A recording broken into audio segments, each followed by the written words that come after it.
Winston Goes Home. Written, illustrated, and read to you by Megan Reginold. Dedicated to Jack the cat, the best furry friend there ever could be. We miss you, little buddy. Once, there was a house mouse named Winston. He lived in an apartment at the tip-top of the building on the tip-top of a hill at the end of town. Winston loved his home. A great big tree grew right outside his favorite window, and Winston loved to look out at the branches swaying in the wind. His home had everything he could ever want: adventure, entertainment, a warm place to sleep, and access to all the fresh garbage he could eat. He had a great little mouse hole behind the couch, in a great little home high in the sky, and all he had to do was be very careful. He tiptoed to the garbage. What's that wonderful smell? Winston loved cookies, and someone had thrown away a barely stale cookie. Uh-oh, Winston, that's not careful. Up, up, up he went, tumbled and tussled as someone bagged up the garbage. Oh dear, this was new for Winston. He had never gone down the stairs before, in a garbage bag or otherwise, and here he was going downstairs with his human roommate. Thump! Okay, Winston, you are in a dumpster. You just have to get out of the beep, beep, beep. Oh no, Winston, that is the garbage truck. With a thump and a bump and the rattle of trash around him, the garbage truck took all the bags, Winston's included, on a drive. Down, down, down the big hill Winston went. From the hole he chewed in his garbage bag, he could just see the light in the window of his home, in the tip-top of the building, at the tip-top of the hill. He waved a sad paw as it got smaller in the distance. The truck passed through a rattly gate in the middle of a big chain-link fence and came to a stop at the base of a tall hill of garbage. Oh no! Be careful, Winston! Creak! Thump!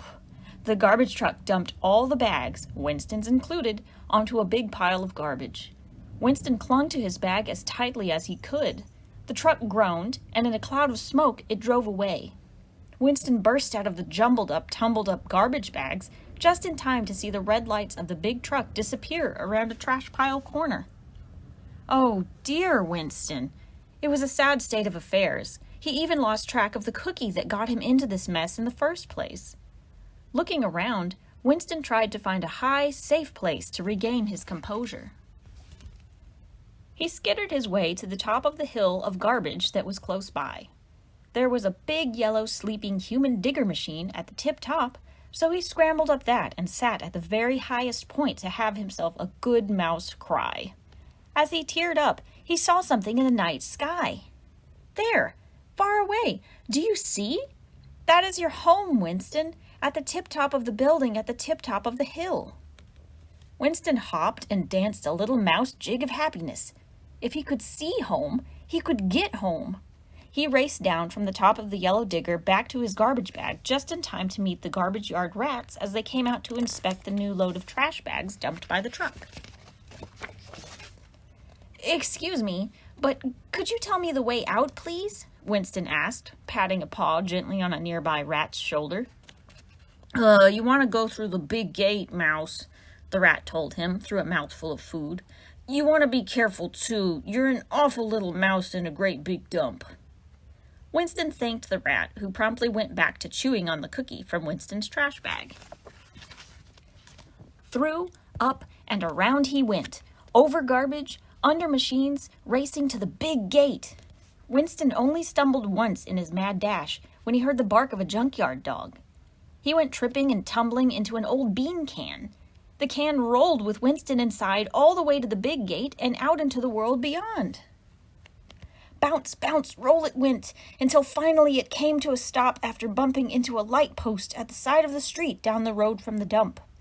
Winston stumbled out of the can, swaying, and plopped down on his mouse bottom, too dizzy to get moving.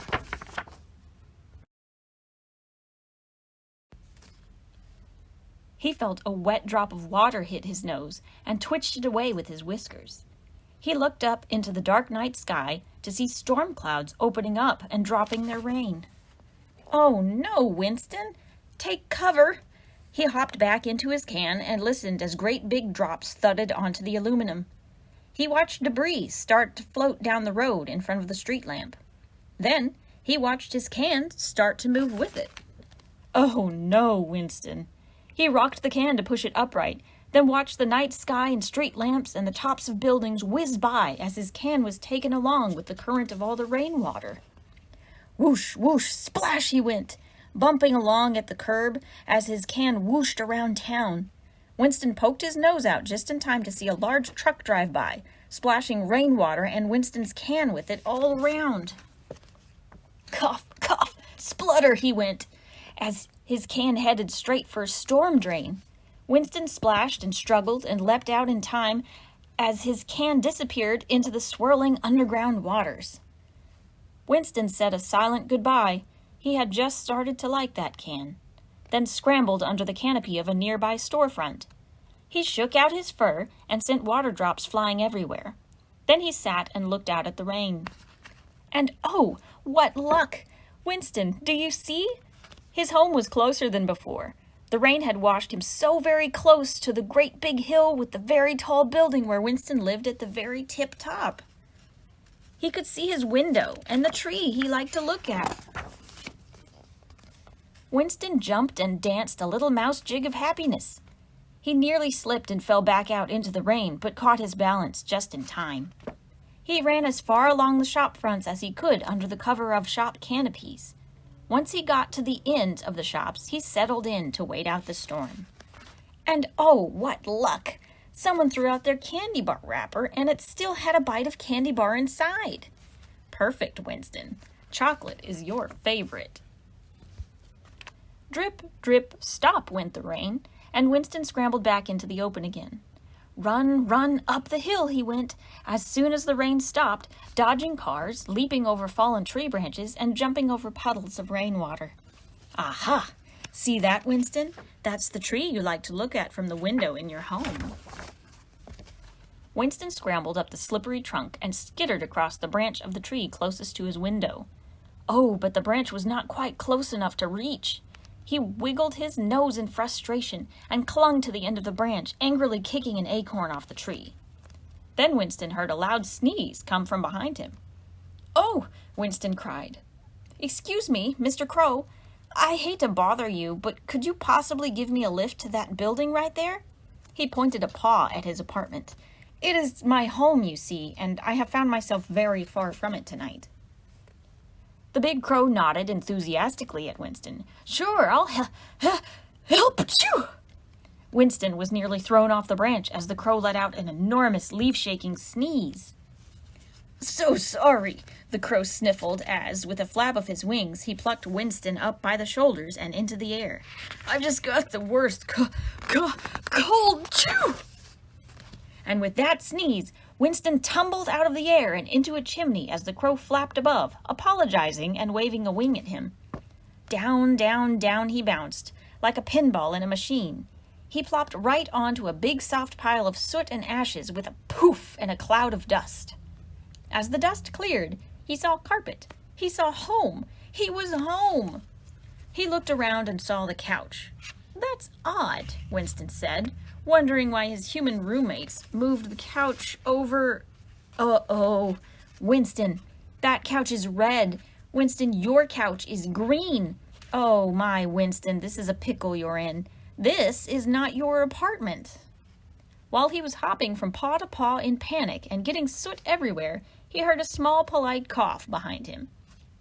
"Oh, excuse me, so sorry, I didn't mean to drop in on you like this," Winston apologized to the pretty mouse that was behind him on the hearth. She was carrying a paw load of walnuts. "Could you give me a paw with these, since you're here and all?" she softly asked him. Winston nodded and helped her carry half the load, happy to have someone to talk to. They took them to her mouse hole behind the spare bed. She offered him a walnut for his help, and they sat in her tidy little home while they ate. He told her his story, about how he was trying so hard to get back to his apartment by the big tree. Clara, that was the mouse's name, clapped her paws and told Winston that she knew the tree and that it was just outside the apartment next door. Together they danced a happy mouse jig, and Clara led him to a loose board inside the wall. The two of them were just strong enough to wiggle it just far enough for a mouse who squeezed just small enough to fit through. "It's so nice to meet the neighbors," Clara said. "But please do drop in again. You have wonderful stories. But if you could, please, just use the loose board next time. The chimney seems awfully dangerous, and you seem to have gotten soot everywhere." She plucked a bit of ash from Winston's whiskers. "Just follow this wall until you get to the kitchen. There should be enough room around the pipes for a mouse to squeeze under the sink. Good luck, and welcome home." Winston waved a paw at the sweet mouse and promised to visit again soon, and offered the same invitation to her. Crawl, jump, squeeze went Winston until he saw a little gleam of light. "There, Winston. It is the light from your kitchen around the pipes in the wall. There is plenty of room for a mouse." Winston squeezed his way through next to the pipe and popped right out the other side. He gently pushed the cabinet door open and peeked out. There! That was Winston's fridge exactly. He would recognize those dinosaur magnets anywhere. He peeked around the kitchen corner, but luckily his human roommates were not there. They must already be sleeping. That was good. His roommates were all right, so long as they did not see him. When they saw him, they had the oddest greeting of screaming and throwing things at him from across the room. He walked happily across the dining room towards the living room, happy to be in his home again. If a mouse could whistle, Winston would have whistled.